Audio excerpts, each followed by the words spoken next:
लिट्टी चोखा सम्मेलन कार्यक्रम में गढ़वा के पूर्व विधायक और झारखंड सरकार के पूर्व मंत्री मिथिलेश कुमार ठाकुर ने अपने समर्थकों, कार्यकर्ताओं और साथियों से आग्रह किया कि वर्तमान विधायक की निष्क्रियता एवं कारगुजारी से जनता को अवगत कराते रहें। साथ ही उनके चेहरे पर लगा मुखौटे को हर रोज उतारने का कार्य करें। उन्होंने कहा कि गढ़वा के वर्तमान विधायक की गलत मंशा सफल नहीं होने दी जाएगी। विधायक सत्येंद्र नाथ तिवारी सिर्फ मेरी योजनाओं को धरातल पर उतारने में सहयोग करें तो वर्ष 2027 तक उन्हें कुछ करने की जरूरत नहीं पड़ेगी, परंतु विधायक बनते ही सत्येंद्र नाथ तिवारी विकास कार्य को क्षेत्र में लाने के बजाय रंगदारी मांगने, काम रोकने तथा लूट खसोट करने में व्यस्त हो गए। जनता को उनके हाल पर छोड़कर क्षेत्र से गायब हो जा रहे हैं। स्थिति ऐसी हो गई कि उनके कार्यकर्ता फोन से संपर्क तक नहीं कर पा रहे। जनता को उनके हाल पर छोड़कर विधायक सत्येंद्र नाथ तिवारी क्षेत्र से बाहर भागकर सत्ता सुख भोगने में व्यस्त हैं। गढ़वा में विकास की जो गंगा बहाई गई उसे सूखने नहीं दिया जाएगा। मिथिलेश कुमार ठाकुर ने गढ़वा विधानसभा की जनता को एक बार फिर आश्वस्त किया है कि उनके हित में मोबाइल नंबर और घर का दरवाजा सदैव खुला था और खुला रहेगा। गढ़वा जिला झारखंड मुक्ति मोर्चा कमेटी की ओर से गढ़वा विधानसभा स्तरीय विचार संगोष्ठी और लिट्टी चोखा का कार्यक्रम रखा गया और उसमें हमारे बीच भवनाथपुर विधानसभा के नवनिर्वाचित लोकप्रिय विधायक अनंत प्रताप देव जी, ताहिर अंसारी जी, जिला परिषद की अध्यक्षा शांति देवी जी और तमाम झारखंड मुक्ति मोर्चा के केंद्रीय कमेटी और जिला कमेटी के सभी वरिष्ठ पदाधिकारीगण और गढ़वा विधानसभा के पंचायत से लेकर प्रखंड स्तर तक के हमारे पदाधिकारी, बूथ कमेटी के अध्यक्ष, सचिवगण यहाँ उपस्थित हुए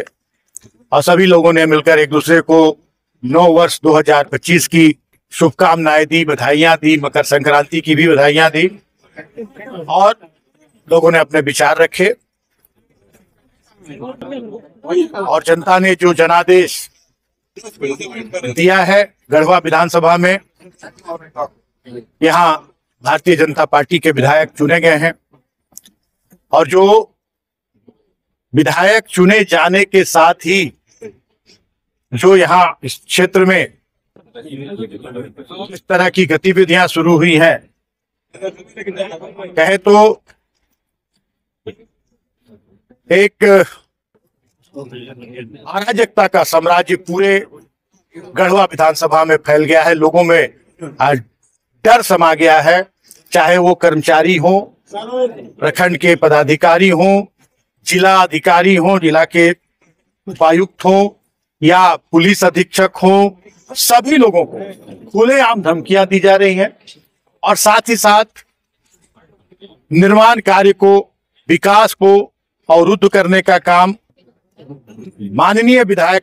के जो वसूली गैंग के लोग हैं वो लोग जगह जगह जाकर और विकास कार्यों में अवरोध पैदा कर रहे हैं।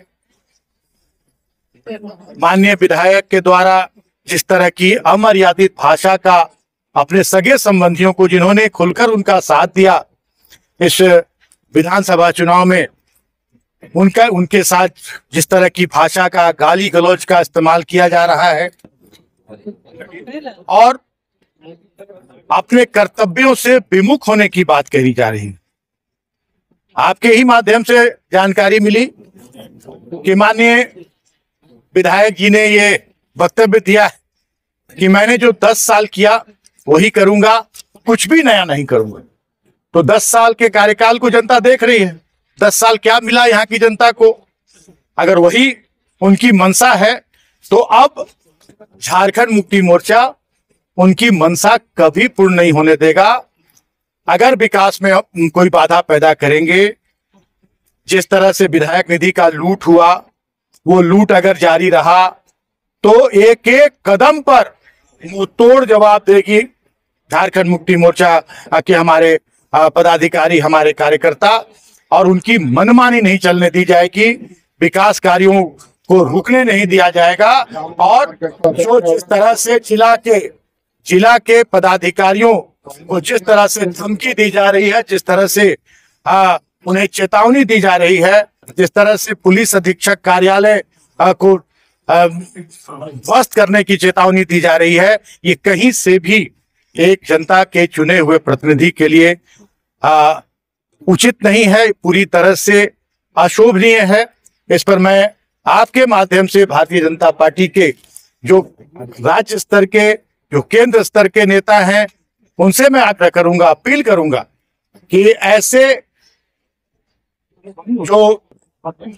सत्य है तो कर्तव्यहीन और अपनी मर्यादा से बाहर जाकर काम करने वाले जनप्रतिनिधि पर निश्चित रूप से भारतीय जनता पार्टी को कार्रवाई करनी चाहिए। जिला मुख्यालय में कई वर्षों से आपको कपड़ों का आकर्षक सेल देने वाला एकमात्र प्रतिष्ठान पदुमलाल पवन कुमार NXT दुकान का भव्य शुभारंभ नियर कचहरी रोड में हो गया, जहां आपको मिलेगा कपड़ों का अनेकों वैरायटी की lehenga, suit, sari, coat, pant, ठंड के मौसम में ऊनी गर्म कपड़ों का सेल, लेडीज जैकेट, स्वेटर आदि अन्य कपड़ों का संग्रह। एक बार अवश्य मेरे न्यू प्रतिष्ठान में पधारे और लगातार सेवा करने का मौका दे।